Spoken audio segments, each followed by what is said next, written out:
영상으로 함께 예배하시는 모든 성도님들과 가정 가운데 하나님 평강이 함께 하시길 축복합니다. 우리 함께 말씀 보겠습니다. 마태복음 4장 4절 말씀입니다. 마태복음 4장 4절 말씀 우리 함께 읽겠습니다. 예수께서 대답하여 이르시되 기록되었으되 사람이 떡으로만 살 것이 아니요 하나님의 입으로부터 나오는 모든 말씀으로 살 것이라 하였느니라 하시니. 아멘. 우리 함께 읽은 이 말씀은 예수님께서 40일을 금식하시고 광야에서 마귀에게 시험을 당하실 때 마귀에게 했던 말씀 중에 첫 번째 말씀이죠. 신명기 말씀을 인용하셔서 하시는 말씀인데요. 분명하게 하나님 사람이 어떤 사람인가에 대해서, 다르게 표현하면 여호와 하나님을 향해서 자신의 신앙을 가지고 있다는 사람들은 어떻게 살아가는 사람들인가에 대해서 분명히 확인하고 있는 그런 말씀이고요. 어떤 사람들이냐? 하나님 입으로부터 나오는 말씀으로 살아가는 사람이 하나님 백성이다, 또 하나님의 사람이다, 그것이 신앙이다라는 것을 확인하는 그런 말씀이죠. 오늘 교회에서 우리에게 한글 성경을, 한글 우리말로 된 성경, 하나님 말씀을 주신 은혜를 기념해서 또 함께 그 은혜를 기억하고 또 감사할 것에 감사하는 그런 시간을 가지는데요. 오늘 이 말씀을 주신 은혜 다시 한 번 더 헤아려 보며 또 그것이 의미하는 바에 대해서, 그것이 규정하는 우리 신앙의 모습에 대해서 다시 한번 생각해 보는 시간 가지도록 하겠습니다. 처음 말씀이 완역이 되어서, 신구약 성경이 완역이 되어서 주어졌던 시기가 1911년 3월 6일로 그렇게 알려져 있는데, 그 전에도 말씀이 있었죠. 그러나 번역이 다 되어 있지 않는 상황이었고요. 근데 신약 성경이 먼저 다 번역이 되고, 그 다음에 구약 성경이 번역이 돼서 이제 전체 말씀을 이 한국교회 성도들에게 주어진 날이, 인쇄돼 출판된 날이 1911년 3월 6일로 그렇게 알려져 있는데요. 어떻게 이렇게 처음 말씀을 주셨을 때 상황이 어떻는가를 다시 생각해 보면 이게 얼마나 큰 은혜였는가 다시 생각을 해볼 수가 있습니다. 간단하게 너무 많이 돌아가지 말고요. 첫 번째 이제 한일 협정이라고 이야기하는 한일 의정서 1904년 2월 23일 날 체결된 걸로 우리가 알고 있는데요. 한일 의정서라는 조약이 소위 만들어집니다. 대표적인 내용이 뭐냐? 공수동맹이라고요. 쉽게 말해서 우리가 공동의 적을 같이 대응하는, 그래서 자원도 함께 군대도 함께 운영하고 자원도 함께 사용하자라고, 어떻게 굉장히 좋은 포장지 같은데 사실 그것이 의도하는 바는 일본 군대가 한국에 주둔하는 거에 공식적인 법적인 근거를 가지기 위해서 한 거고요. 러일 전쟁을 배경으로 해서 이제 사실은 이제 한국의 주요 도시에 일본군이 주둔하는 그 근거가 되는 이 조약을 체결한 게 한일 의정서죠. 군대가 체결을 합니다. 네, 군대가 이제 주둔을 합니다. 그러면서 1905년 그 다음에 이제 7월 29일에 가스라 테프트 밀약이라고요. 일본과 미국 사이에 이제 조약이 하나 만들어지는데요. 그 주 내용이 뭐냐? 대한민국에 대해서요, 특히 외국권에 대해서 일본이 권리를 가진다라는 것에 대해서 미국이 인정을 하는 그런 조약이 만들어집니다. 소위 구한말에 조선시대 말기에 한국을 두고 여러 가지 열강들이 이렇게 있는데, 누가 과연 우리 편이 되어줄까? 사실 그 당시 굉장히 약한 나라였죠. 누가 우리 편이 되어줄까 하는 상황에서 일본은 군대를, 자기 나라 군대, 외국 군대지만 그것을 합법적으로 주둔할 수 있는 조약을 만들어내고, 미국은 일본 편에 서는 그런 정황들이 발생했던 것이 이제 좀 여기까지 살펴보고, 그게 1904년, 1905년에 발생한 일이고요. 그리고 1905년에 또 무슨 일이 발생하는가? 포츠모스 조약이라고요. 포츠모스에서 러시아랑 일본이랑 맺은 조약인데, 9월 5일날 대한제국에 대해서 일본이 권리를 가진다라는 것이 러시아에 대해서 인정을 당시 조선을 둘러싸고 대한제국을 둘러싸고 미국 서구 열강 중에서 대표적인 큰 나라죠. 미국이랑 러시아가 이제는 대한제국에 대해서 일본이 권리를 가진다라고 인정을 해버린, 자기들이 마음대로 이제 인정을 해버린 그런 상황이고, 점차 이 대한제국에 대해서 일본이 숨통을 단계적으로 숨통을 쪼는 이런 그런 정황이 사실 한글 성경이 번역되고 있던 그 당시 대한제국의 상황이었다는 의사조약이 드디어 체결됩니다. 1905년 11월 17일 일본에 의해서 대한제국 외교권이 박탈당하고 외교적으로 대한제국이 독립된 자주적인 목소리를 다른 나라에 대해서 낼 수가 없는 그런 일이 발생하고 그것을 일본이 대행한다라는 조약이 만들어지죠. 그러고 나서 고종이 이에 대해서 이제 반대하는 이 강압적인 조약이었던 거에 대해서 반대하는 목소리를 내기 위해서 헤이그에 밀사를 보내고 그 실패로 돌아오고 고종이 퇴위하는 그런 일이 발생을 하고요. 1907년 정미 7조약이라는 것이 맺어집니다. 7월 24일에 맺어지는데 일본에 의해서 내정 간섭 및 대한제국 군대 해산이 결정이 되는 그래서 대한민국 내정인데 분명히 외국인데도 불구하고 다른 나라임에도 불구하고 우리가 내정 간섭할게 뭐 소위 명목은 도와준다라는 거죠. 근데 그러면서 뭘 하냐 군대 해산을 합니다. 한 나라가 주권을 가지고 그리고 거기에 대해서 힘을 행사하는데 대표적으로 사용할 수 있는 힘이 군대인데 그거를 일본 내정 간섭을 하면서 해체하고 실제로 그 군대가 그 다음 달인 8월 1일부터 해체가 되기 시작하는 것이 사실은 정미조약의 결과고요. 아까도 얘기드린 것 서서히 대한제국이 숨통을 조르고 있는 그런 상황이 사실 성경이 번역될 때 발생하고 있는 일이었다는 1909년에 기후각서를 작성하는 이제 일이 발생을 합니다. 7월 22일 날 그것이 정식으로 만들어지고 발표가 됐다고 이렇게 알려져 있는데요. 대한제국의 사법권과 행정권을 내정 간섭에 이제 더 거기서 한 걸음 더 나아가서 사법권과 행정권을 박탈을 하고 그것을 일본을 대행을 한다는 게 나라가 그 나라로서 기능을 제대로 못하는 거죠. 그리고 그 일이 얼마 있지 않아서 경찰권도 사실은 이제 박탈을 해가고 일본이 대행을 하고요.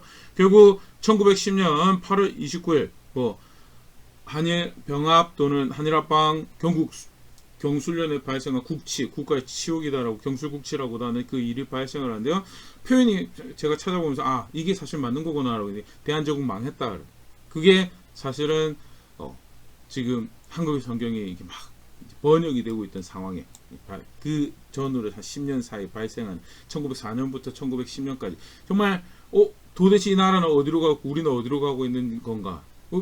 누가 도움이 될까라고 보는데 자기들끼리 이권 다툼하면서 결국 조선 또는 대한제국에 대해서 권리를 인정이 자기들끼리 결정하고 그 상황에서 군대까지 해산당하고 사법권, 행정권, 경찰권까지 다 빼앗기는 그런 지금 결국 나라가 이제 거기서 끝났습니다라고 하는 그런 일이 발생을 하는 그런 정황에서 하나님께서 하나님 이 대한제국의 조선 땅에 하나님 이 조선 말로 한글로 하나님 말씀을 알 수 있는 특별한 은혜를 주셨다라는 것이 한글 성경이 완역되어서 주어졌다는 거예요. 실제로 성경이 하나님 말씀이 우리 민족의 언어로 가지고 있다는 것에서 그 교회 역사 학자라든지 또는 다른 분들의 이야기를 참고를 해보면 그것이 가지는 의미에 대해서 그 민현식 전 국립국어원장이 이런 이야기를 했다고 합니다. 한글 성경으로 설교가 이루어지고 찬양이 이루어지면서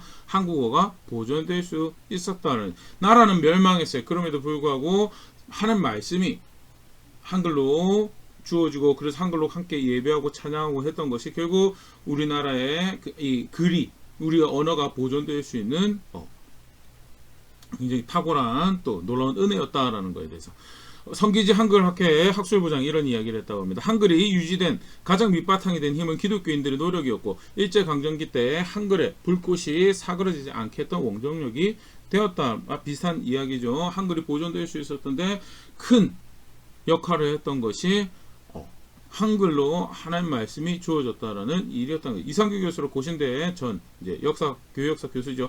서민들을 성경을 통해 한글을 더듬고 성경을 통해 전달받던 한글이 우리 글로 정착되었다. 실제 사실 우리 글 우리 말이라고 하지만 세종대왕이 한글 만들고 난 다음에 사회학자들 여자나 천민들만 사용하는 그런 글일로 인식되었는데 실제로 그 글자나 그 말이 하나님 말씀으로 그것이 기록되어지고 선포되어지는 과정에 한글이 우리말로 정착하게 되는 또 중요한 계기가 되는 그런 역할을 하는데 한글 성경이 그런 공헌을 했다라는 것을 이야기하고요. 실제로 그것이 또 의미하는 바에 대해 뭔가에 대해서 감론교 신학 교수지 이덕주 교수님 같은 경우는 이런 식으로 표현합니다. 하나님께서 조선말로 말씀하시기 시작했다. 굉장히 사실 분명히 그것이 의미하는 바죠. 신앙이 들어왔고 또 복음이 전해지고 하는 과정에서 가장 먼저 들어온 것이 사실은 중국어 성경이었죠. 한자를 아는 사람이 읽을 수 있는. 근데 그것이 이제는 드디어 한국말로 이제 만들어서 주어지면서 일반 사람들도 읽을 수 있는, 소위 말하는 남녀노소가 읽을 수 있는 하나님 말씀으로 하나님 드디어 조선말로 말씀하시기 시작했다는 감격스러운 표현이고요. 또 국어학자 최연배 같은 경우는 이렇게 표현했는데요. 세종대왕의 거룩한 뜻이 훈민정음이라고 그러죠. 백성을 가르치는 바른 소리. 그러니까 한글을 만들면서 그런 의미를 담아서 만드셨는데 그 백성을 가르치는 바른 소리가 결국 기독교에서 실현되었다. 하나님 말씀이 한글로 주어지면서 그것이 실현되었다라고 그렇게 표현을 하면서 한글 성경이 그냥 경전이 우리말로 주어졌거나 그 이상의 의미를 가지고 더더군다나 역사적 배경에서는 가장 어두웠던 시절에 무엇이 길이 되고 무엇이 구원이 되고 무엇이 생명이 되는가에 대해서 다시 붙잡을 수 있는 놀라운 은혜가 우리에게 주어졌다는 성경 안에서 그러면 이 말씀이 주어졌다라는 것은 무엇을 의미하는 건가에 대해서 간단하게 사실 우리가 두 가지로 성경을 계속 그것을 찾아볼 수가 있는데요. 처음 말씀을 받았을 때 대표적인 사건이 이제 사실 그전에도 계시는 주어졌었죠. 그러나 기록한 계시로 주어졌던 것이 십계명이 신의 산 언약을 맺어지면서 십계명이 주어졌던 바인데요. 그 말씀을 주시면서 하나님께서 백성들에게 뭐라고 말씀하시나요? 모세에게 이렇게 말씀하세요. 출애굽기 20장 22절부터 24절 말씀인데요. 여호와께서 모세에게 이르시되 너는 이스라엘 자손에게 이같이 이르라. 내가 하늘로부터 너에게 말하는 것을 너희 스스로 보았으니 보이지 않는 하나님이고 구름으로 소리로 그렇게 보여줬던 무시무시한 분이시지만 도무지 사실 그 형태를 알 수가 없는 그런 분으로 나타나셨는데 놀라운 은혜는 그가 말씀하시는 분이셨다는, 그리고 그거 너네 보지 않았는가? 라면서 말씀하시면서 그렇기 때문에 23절 너희는 나를 비교해서 은으로나 금으로나 너희를 위해 신상을 만들지 말고 너 마음대로 너네가 생각하고 이해하는 대로 상 만들어내지 말라. 이것은 단순히 상에만 국한된 게 아니고 나를 이해하고 나를 아는 거에 있어서 너네 마음대로 하지 말라라는 것을 의미를 하는 거죠. 그러면서 하시는 말씀이 24절 나에게 토단을 쌓고 그 위에 너의 양과 소로 너의 번제와 화목제를 드리라. 내가 내 이름을 기념하게 하는 모든 곳에서 너에게 임하여 복을 주리라. 그러면서 하나님이 향해서 토단을 쌓으라고 하는데 보이지 않는 하나님 신의 산에 임하셨다는 자체로 그러면 신의 산을 향하며 하나님을 향하는 거가 사실 그렇지 않죠. 상징적으로 그 자리에서 임하셔서 하는 백성 만나긴 하지만 하나님이 신의 산에만 계시는 분이시고 신의 산을 향하면 하나님 우리 성경에서 지금 그렇지 않죠. 그러면 도대체 보이지 않는 하나님을 향해서 토단을 어떻게 쌓는가? 말씀이 주어지죠. 이렇게 나를 향해서 예배하면 이렇게 나를 향해서 제사하면 이것이 나를 향하는 것이다 라고 주어졌던 것이 하나님 보이지 않는 하나님이 말씀을 주셨던, 그래서 그 하나님 향해 토단을 쌓을 수 있고 그 하나님 이름을 기념할 수 있는 놀라운 은혜가 주어졌던 것. 하는 말씀이 주어졌다는 건요. 그 말씀을 근거로 해서 하나님 향해서 단을 쌓을 수 있다. 하나님이 향할 수 있다라는 말씀이 주어졌다는 것은요. 하나님이 향할 수 있는 은혜가 주어진 거예요. 특히 구원말 생각을 해보면 복음이 전해집니다. 하나님 말씀이 주어지고 그래서 알지 못하는 신들을 여러 가지 위로를 위해서 만들어냈던 거기서 벗어나 정말 하늘의 주인을 섬기며 하늘 주인을 향할 수 있는 그런 은혜가 주어졌던 것이 말씀이 주어진 거고, 사실 굉장히 놀라운 은혜죠. 말씀이 주신 목적이 하나님이 향할 수 있도록 하는 것. 두 번째는 하나님 향하는 결과적으로 사실은 그 하나님 향한 백성이 생명을 얻는 것.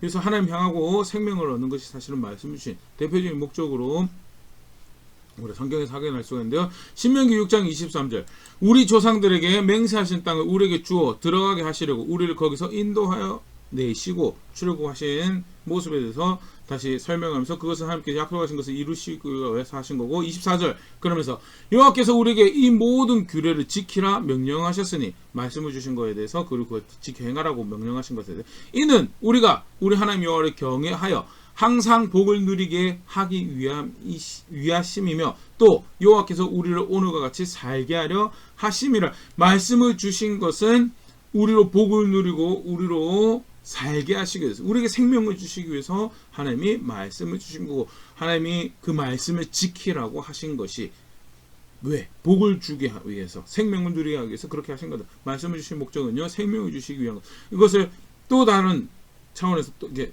측면에서 하나 보일 수 있는 게 신명기 30장 말씀. 신명기 30장 말씀의 전제는요, 따라야 될 말씀, 순종해야 될 말씀, 순종하지 않아서 벌받아서 약속한 땅에서 흩어진, 쫓겨나서 포로 잡혀고 흩어지는 그런 상황에서 잘못했다는 거 깨닫고 회개를 합니다. 근데 그 회개하는 모습이 뭐냐? 신명기 30장 2절, 너와 너의 자손이 너의 하나님 여호와께 돌아와 내가 오늘 너에게 명령한 것을 온전히 따라 마음을 다하고 뜻을 다하여 여호와의 말씀을 청종하면 돌아올 길이 뭐가 되는 거야? 하나님 말씀이 되는 거고요. 그렇게 따르면 어떻게 하시느냐? 내가 너희로 돌아오게 하겠다라고 하시는 것이 30장 5절, 너의 하나님 여호와께서 너를 너의 조상들이 차지한 땅으로 돌아오게 하사 너에게 다시 그것을 차지하게 하실 것이며 여호와께서 또 너에게 선을 행하사 너에게 너의 조상들보다 더 번성하게 하실 것이며, 조상의 땅으로 돌아온다는 것이 의미하는 것이 결국 하나님 나라에 살게 하겠다는, 하나님 백성으로 여기겠다라는 것을 의미하는 거죠.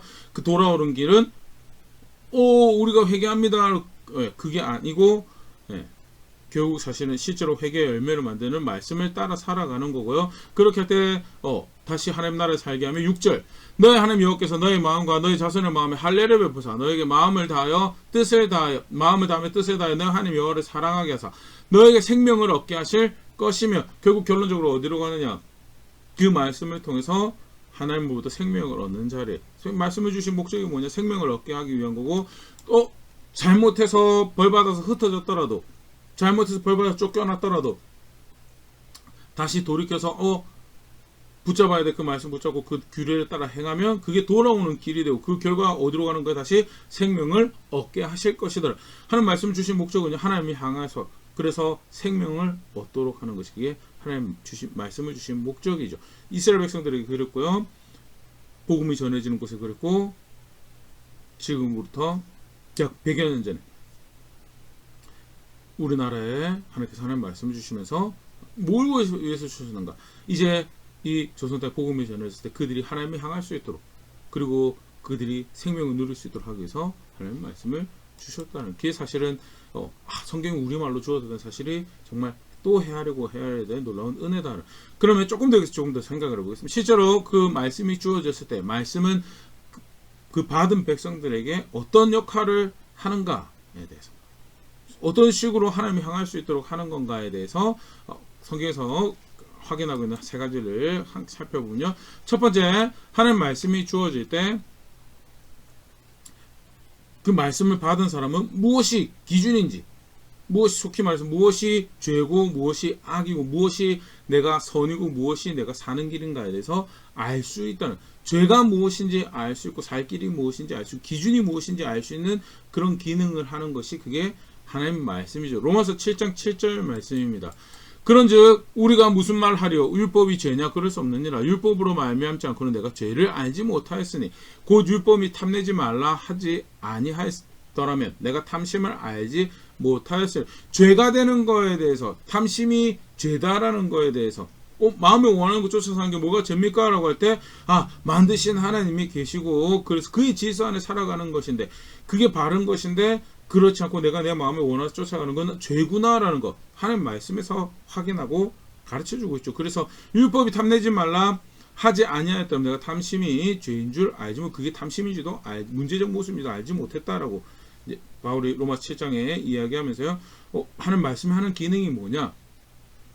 죄가 무엇인지, 살아야 될 모습이 무엇인지를 확인하고 가르치고, 다르게 표현하면 기준을 확인을 하고, 이제 무엇보다도 그것은 결국 하나님 그 기준을 통해, 그 질서를 통해 다스리신 분이신 것에 대한 반영이 하나님 말씀 통해서 나타나는 거고요. 죄가 무엇인지 알 수 있고, 죄가 무엇인지 알면 사실 그 다음에 자연스럽게 갈 수밖에 없는 게, 그것대로 살지 않는 본성적인 성격이 있더라라는 거예요. 그게 로마서 7장 8절 그 다음에 나오는데요. 그러나 죄가 기회를 타서 계명으로 말미암아 내 속에서 온갖 탐심을 이루었나니 이는 율법이 없으면 죄가 죽은 것임이라 하면서요. 그런데 내가 가지고 있는 죄성이, 내가 가지고 여기 죄라고 표현되어 있는데요, 그 죄가 기회를 타서 분명히 죄라고 규정을 하고 있는 말씀이 주어졌음에도 불구하고 그 존중하지 않고 사는 내 자신이 드러나더라. 단순히 기준만 확인하는 것이 아니고 그 기준 따라 살지 않는 나의 죄성을 또한 확인하는 것이 무능력한 내 모습이 타락하고 더럽혀진 내 모습을 확인하는 기능을 하는 것이 그게 뭐냐? 그게 하나님 말씀이 하는 거죠. 그래서 성경이 주어진 거, 하나님 말씀이 주어진 곳에 실제로 그것이 말씀이 목적한 대로 하는 백성들이 하나님이 향하려고 하면 뭐가 기준인지 아는 거예요. 근데 그 기준대로 살아가지 않는 자기 자신 또한 동시에 발견하게 되는 게, 그 죄성을 발견하는 그런 기능을 하는 게 하나님 말씀 첫 번째 기능이죠. 그 가운데 두 번째, 그래서 뭘 확인해요? 아, 내가 죄인이구나, 내가 소망이 없구나라는 것을 확인을 하는 게 사실은 또한 성경이 하는 기능이죠. 갈라디아서 3장 10절 말씀입니다. 무릇 율법 행위에 속한 자들은 저주 아래 있나니 기록된 바 누구든지 율법책에 기록된 대로 모든 일을 항상 행하지 아니한 자는 저주 아래 있는 자라 하였음이라. 하나님 말씀이 주어져서 기준이 뭔지도 알고 스스로 살아갈 수 있는 자신의 모습 발견하고 하니까 자연스럽게 가는 것은 내가 모든 것을 항상 행하지 않고 있어서 나는 정죄 아래 있구나라는, 나는 모든 것을 항상 행하지 않아서, 여기 저주는 정죄죠. 결국 하나님 법에 의해서, 하나님에 의해서 죄인이다라고 규정되어진 그런 일이 발생하는 것이 결국 하나님 말씀에 의해서 발생, 죄와 죄성을 알 뿐만 아니라 나는 죄인이구나, 나는 소망이 없구나. 그래서 실제로 하나님이 말씀이 목적하신 대로 그렇게 받아들이는 사람한테 어떤 일이 발생하는가?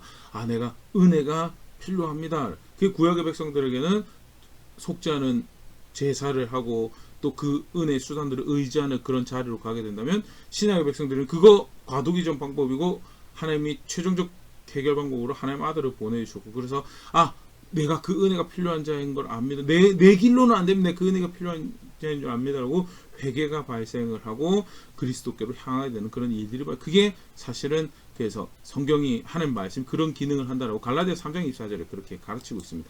이같이 율법이 우리를 그리스도께로 인도하는 초등학 교사가 되어 우리로 하여금 믿음으로 말미암아 의롭다함을 얻게 하려 함이라.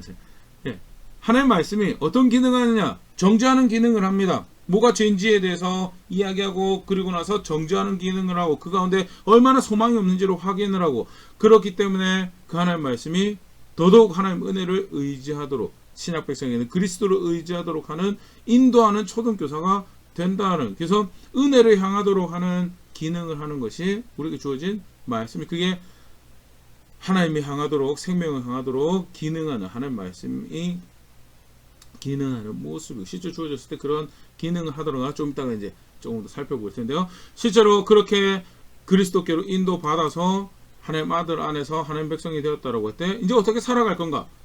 하나님 말씀이 이제 규범이 되는 거예요. 그때 몇 가지 말씀 보면 야고보서 1장 27절 말씀입니다. 하나님 아버지 앞에서 정결하고 더러움이 없는 경건은 곧 고아와 과부를 그 환난 중에 돌보고 또 자기를 지켜 세속에 물들지 아니하는 그것이니라. 뭐가 하나님 백성답게 살아가는 모습인가라고 간단하게 이야기할 때 세속에 물들지 않는 것, 정의롭게 사는 것이 뜨다란 표현이죠. 세속에 물들지 않는 것, 더불어서 고아와 과부를 그 환난 중에 어려운 가운데서도 돌봐야 될 사람들에 대해서, 책임져야 될 사람들에 대해서 섬기고 책임지고 그렇게 인내하는, 그것이 성경에서 가르치고 있는, 그게 하나님 백성이 살아야 될 마땅한 모습입니다라고 우리 몇 주 동안 계속 살펴보지만, 결국 사실 하나님 말씀이 하나님 말씀 순종에 살았다고 할 때 대표적인 그 결과물로 등한 게 결국 정의와 인내라는 거. 야고보 1장 27절에 다시 확인을 하는 거예요. 하나님 말씀이 이렇게 주어졌기 때문에 이게 내가 살아가야 될 모습이구나. 규범으로서 역할을 하는 것이 또 하나님 말씀이 하는 기능이고요. 더불어서 규범만 주어진 것이 아니고 약속이 있죠, 그 가운데. 그래서 격려가 있습니다. 이대로 내가 살아가는 것이 내게 소망이고 내가 진정한 평화를, 그 영혼을 향하는 모습이구나라는 거예요. 시편 37편 9절 지난주 봤던 말씀인데요. 진실로 악을 행한 자들은 끊어질 것이나 여호와를 소망하는 자들은 땅을 차지하리로다. 여호와를 소망하는, 그래서 그를 의뢰하고 그를 의지하고 그 가운데 악에 빠지지 않도록 스스로를 지켜가고 구별하고 그렇게 살아가는, 여호와를 소망하는 그들이 뭐 할 거라고? 하나님 나라를 차지할 것이라고 약속이 주어지고, 그게 격려가 되고 도전이 되어서 규범에 따라 살 수 있도록, 그게 하나님 말씀이 우리에게 주어져서 하는 기능이고, 그 기능 가운데 어떻게 해요? 하나님을 향하고 나아가서 생명 그 안에서 주어지는 생명을 누리도록 하는 것이 실제로 하는 말씀이 하는 기능입니다. 근데 대표적인 캐릭터가 우리가 살펴봤던 것처럼 기준을 확인하고 그 가운데 재성을 돌이키고 그리스도교를 하나님 아들에게 향하는 그런 일을 처음에 한국 교회가 그렇게 번역된 말씀을 받았을 때 실제로 벌어졌던 일이 뭔가라고 할 때 그런 일들이 있었더라라는 것. 몇 가지 정말 대표적인 몇 가지 예를 이렇게 볼 텐데요. 먼저 진천수라는 분에 대한 기록이 남아 있습니다. 존 로스 선교사의 어학 선생으로 이렇게 활동을 했던 분인데요. 쉽게 말해서 복음 받았고 존 로스 선교사가 첫 번째 한글 성경을 번역했던 인물 중에 하나로 알려져 있죠. 조선어를 가르쳐주고 하는 건데 복음 받아들였대. 근데 복음 받고 하나님 말씀 받아들이고 난 다음에 그가 나중에 이제 하디 선교사라는 분한테 자기 죄를 자백했던 그런 모습이 기록이 되는데요. 내가 아내를 구박한 것이 잘못된 것에 대해서 그리고 교만과 위선과 탐욕 등이 있었던 것을 그게 죄된 모습이었구나라는 것을 하나님 말씀 앞에서 깨닫고 그래서 자백하는 그런 일이 있었다. 복음을 받아들고 나니까 실제로 그렇게 하나님 향한다라고 했을 때 기준을 알고 내가 이거 잘못된 길이구나 나 돌이켜야 되는구나라고 해서 그거에 대해 회개하는 그런 일들이 있었다는 대표적인 사건이죠. 기선주 목사님, 한국 최초 목사 중에 한 분으로 그렇게 알려져 있는데요. 장로였어요. 당시에 장대원교회에서 공개적으로 자백을 하죠. 내가 형제 질투했다고. 그리고 친구가 자기 이제 먼저 죽게 되면서 자기 아내, 과부가 되는 자기 아내를 위해서 나에게 맡겨둔 관리하도록 맡겨둔 돈에 대해서 내가 사서를 착취했다는 미망인의 재산을 착취하고 함께 사역했던 블레어 선교사 내가 미워했었다고 공개적으로 자백하는. 그게 어떻게 그렇게 되느냐? 물론 하나님이 역사 감동을 주신 것도 있지만 그게 잘못됐다 규정하는 하나님 말씀이 있고 이게 내가 잘못됐구나라는 것을 하나님 은혜 가운데 발견하고 말씀이 사실은 그 삶 안에서 바르게 기능을 하는 은혜가 있었죠. 그 가운데 회개하고 돌이키고 하는 그런 일들이 있었고 실제로 하나님이 하나님 백성들을 특별히 한국 교회를 그렇게 하나님께로 향할 수 있도록 또 그 하나님 안에 있는 그 생명을 향할 수 있도록 그런 은혜를 베푸셨던 그 결과들이 이렇게 기록이 되어 있더라 알려져 있더라.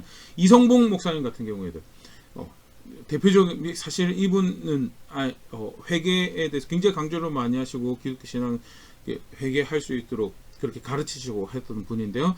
여러 가지 회개에 대한 기록이 나오는데 대표적인 이야기가 옛날에 어릴 때 기차 탈 때 나이 속이고 반표 산 것이 생각이 가격을 반만 지불한 거죠. 생각이 나서 총독부 철도국장한테 사죄 편지와 함께 그 당시 자기가 속인 금액의 4배의 요금을 보냈다라는 회개하고 회개하는 거에 대해서 회개 합당의 열매를 맺는 것까지 갈등하고 배워갔던 것이 실제로 하나님 말씀을 받았던 우리 선배들의 자세였고 하나님 말씀이 우리 선배들 가운데 그런 역사를 했더라는 것. 종순인이라는 분에 대해서 이런 기록이 남아 있습니다. 강화 북부의 부유한 유학자로 알려졌었는데요. 근데 복음을 받고 성경을 읽습니다. 마태복음 18장 1년 가운데 1만 달란트 빚진 자에 대한 비유를 읽는데 그 놀라운 은혜를 받았음에도 불구하고 자기 빚진 자들에 대해서 문서를 가지고 하는 거에 대해서 내가 예수님 말씀에 떳떳하지 않은 것 같다라는 정상적이지 않은 것 같다라는 그런 자각을 하게 되고요. 그래서 빚진 사람들 불러 모으고 빚진 사람들은 이제 빚독촉 하려고 불러 모으는 모양이다라고 생각을 했는데 그들 앞에서 자기가 마태복음을 말씀을 읽으면서 깨달은 바에 대해서 이야기하면서 빚문서를 소각하는 그런 일이 있었다라는 거예요. 똑같이 강화도 분이신데 이름이 안 알려져 있어요. 이분은 그냥 김씨 할머니로 사실 이분에 대해서 알려진 것은 80살 정도의 복음을 받아 굉장히 늦은 나이에 복음을 받아들였죠. 근데 하는 말씀을 읽고 싶어서 한글을 배우고요. 그리고 한글을 읽는 가운데 이분도 마태복음 18장 읽다가 자기가 노비를 데리고 있는 것이 하는 말씀에 부합한 것이 아닌 것 같다라는 그런 깨달음 또는 그 말씀을 이해하는 것이 있었고요. 그래서 자기가 이렇게 데리고 있던 여자 노비죠.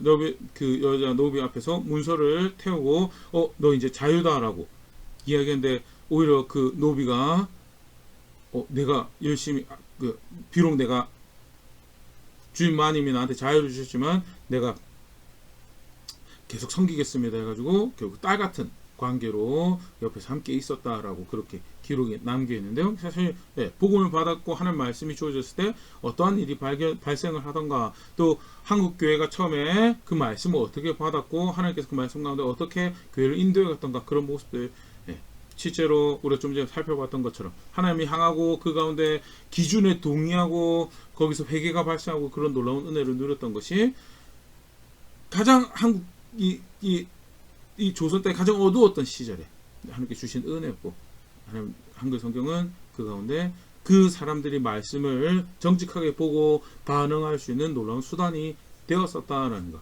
또 몇 가지 기록 더 살펴보면요, 김영진이란 분에 대해서 이런 기록이 있습니다. 나중에 이제 순천교회 장로까지 되시는 분인데요. 복음을 받고 있었을 때 사실 서울에 본 부인이 있었고 목포에 첩을 둔 그런 상태였다고. 근데 하나님 말씀을 볼 때 이거 내가 정상이 아니구나라는 거에 대해서 확인을 하고, 그래서 비록 첩을 굉장히 아끼고 사랑했지만 첩을 정리를 합니다. 그래서 나름 그게 그 정리를 하는 것도 미안한 마음이 있어서 전 재산을 정리를 하면서 첩에게 재산을 나눠주고 본부인을 다시 데리고 와서 살고요. 그러면서 이분이 얼마만큼까지 사실 이 일에 대해서 이렇게 마음을 정리를 하고 거절을 했냐면, 그래서 생애에 그 다음에 한동안은 목포를 아예 가지를 않았다라고. 죄의 모양이라도 목포를 또 가게 되면 자기 죄성을 쫓아서 또 찾아가게 되고 그렇게 될까봐 아예 목포를 가지를 않았다라는 그런 이야기가 전해지고, 나중에 전라남도 순천 지역에서 열심히 선교사님들 함께 교회 섬기고 봉사하면서 장로까지 되셨다라고 그런 기록이 남겨져 있고요. 또 그 다음에 좀 더 또 흥미로운 이야기가 있는데, 1901년 6월 20일 당시 이제 그리스도 신문이라는 신문이 있었던 것 같은데요. 그 내용에 이런 이야기가 있었다고 합니다. 지금은 성경의 뜻을 안 듣기, 일부만 발췌한 건데, 지금 성경의 뜻을 안 듣기 이렇게 하는 것이 좋지 아니하니 동네 외인들이 흉볼지라도 이후부터는 이 두 가지를 버리고 밥 먹을 때 부인들도 방에 들어와 남편과 같이 편안히 앉아서 먹기로 작정하자라고 교회 이제 성도들 향해서 호소하는 호소문이 실렸는데요. 그 전에 여자 선교사님들 기록을 살펴보면 조선 여자는 태어나서 두 번 운다라는 그런 이야기가 당시 있었답니다.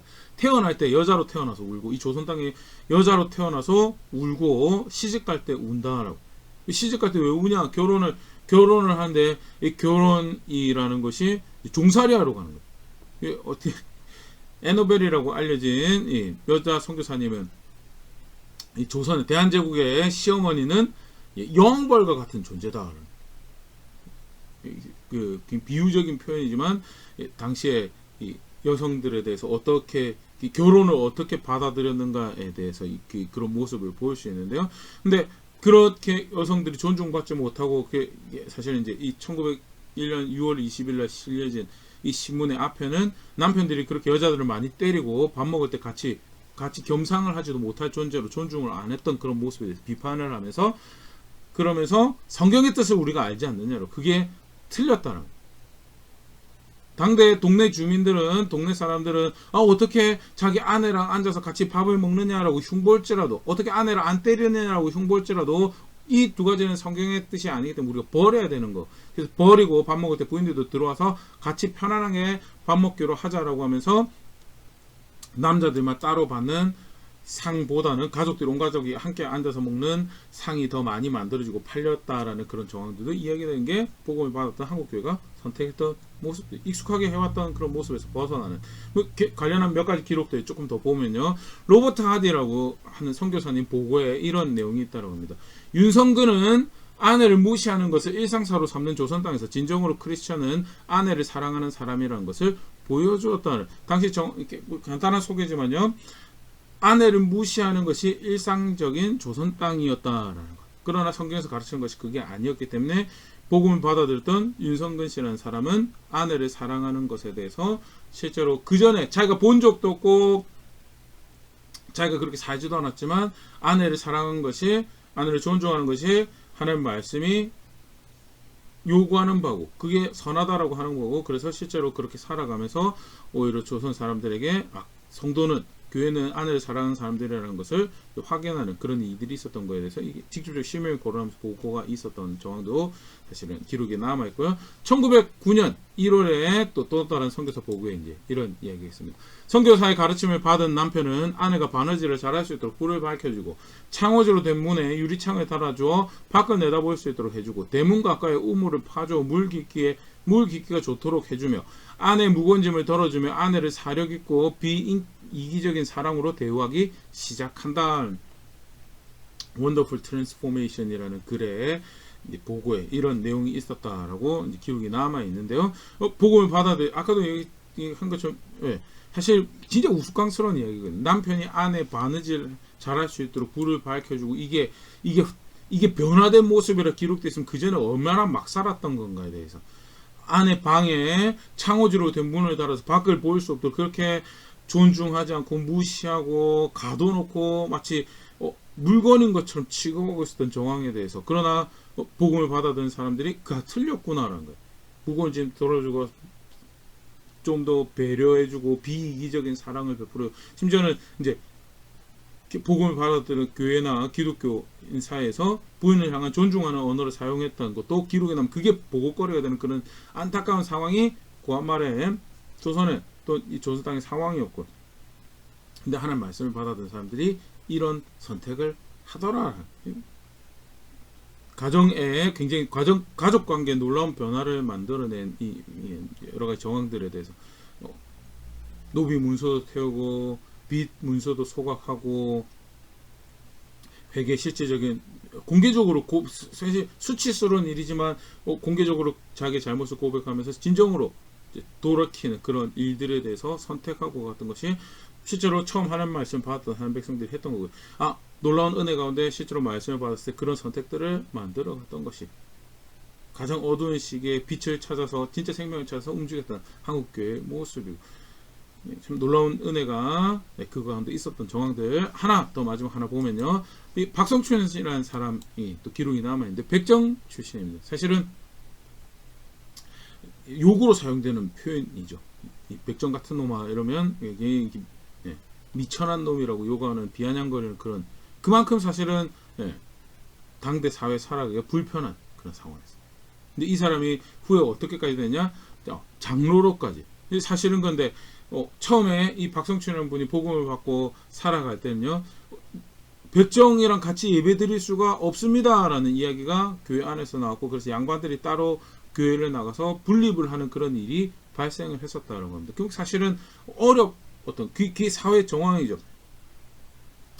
백정에 대해서 해방한다라고 하는 정부 발령이 있었음에도 불구하고 백정이 멀쩡한 옷을 입고 외출했을 때 두들겨 맞는 일들이 허다했다라고 하는데 그럼에도 불구하고 백정 출신이랑 함께 예배하고 그런 것들을 바꿔갔던 실제로 그래서 이 박성춘이라는 사람은 나중에 어떤 일도 하냐면 독립협회에서 만민공동회라고 하는 거에 대해서 국민들 대표로 올라가서 백정이 연설을 하는 그런 일도 발생을 하고 그리고 대한민국 1호 의사 중에 하나라고 하죠. 박서양 씨의 아버지 백정의 아들이 공부를 해가지고 의사가 되는 그런 일도 발생을 하고요. 결국 백정이 장로가 되는 것까지 교회 안에서 받아들여지고 그렇게 굉장히 사실은 사회가 급변하게 하고 있는 중에서 바른 길을 찾아갔던 선택을 했던 것이 처음 복음을 받아들였던 사람들의 우리 선배들의 모습이었고 뭘 기준으로 그렇게 했는가 그냥 대충 착한 사람 해야지 착한 사람이라는 기준이 사실은 와이프 못 살고 때리고 같이 밥 먹지 뭐 어디 겸상을 천박하게 미천한 여자 딸과 같이 밥을 먹냐라고 그렇게 밥상을 뒤집어 엎는 그런 문화에 뭐가 선이라고 이야기하는 건가에 대해서 이게 선입니다. 이게 우리가 해야 될 겁니다. 기준이 주어졌던 것이 말씀 실제로 그것을 말씀을 굉장히 겸손하게 받아들였던 한국교회에 뭐 사실 이거보다 더 허다한 예가 많죠. 이런 모습들이 나를 향해 오라라고 진짜 생명을 얻으신 나를 향해 오라라고 하나님 초청에 겸손하게 반응했던 그런 모습도 볼 수 있고 하나님 말씀이 주어졌다는 사실 자체가 얼마나 놀라운 은혜 가장 그 어두운 시절에 얼마나 놀라운 은혜였던가 그런 것도 엿보일 수 있고요. 뭐 조금 더 여기서 이야기 드리면 결국 사실 그래서 1919년 3.1 운동을 하죠. 193.1 운동을 할 때 민족대표 33인 중에서 기독교인 퍼센테이지가 사실은 반 50% 정도가 50% 조금 안 되는 걸로 제가 알고 있는데요. 기독교인 대표로 왔던 사람이 한 15명 정도로 제가 기억하는데 굉장히 만민족 대표라고 하면 사실 당시에 구성하고 있던 사람들의 인구 분포를 사실은 반영을 해야 되는 거고 그 당시 기독교 인구는 굉장히 작은 수였다고.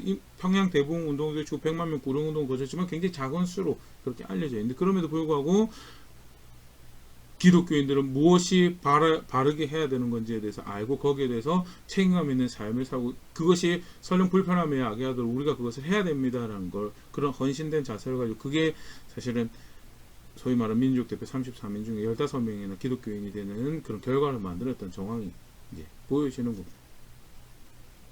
말씀을 받았던 성도가 실제로 어떤 선택을 실제로 그 말씀이 주어졌다는 사실이 얼마나 놀라운 은혜였는가에 대해서 그렇게 헤아려 볼 수 있고요. 반대로 말씀을 받았지만 그렇게 반응하지 못할 때 실제로 그것은 무엇을 의미해요? 하나님은 나를 향해라고 보이지 않는 하나님 생명의 주인이 보이지 않지만 나를 향해라고 그 놀라운 은혜를 주는데 실제로 말씀이 그런 역할을 하지 못할 때 다른 걸 신앙으로 만들어 버리죠.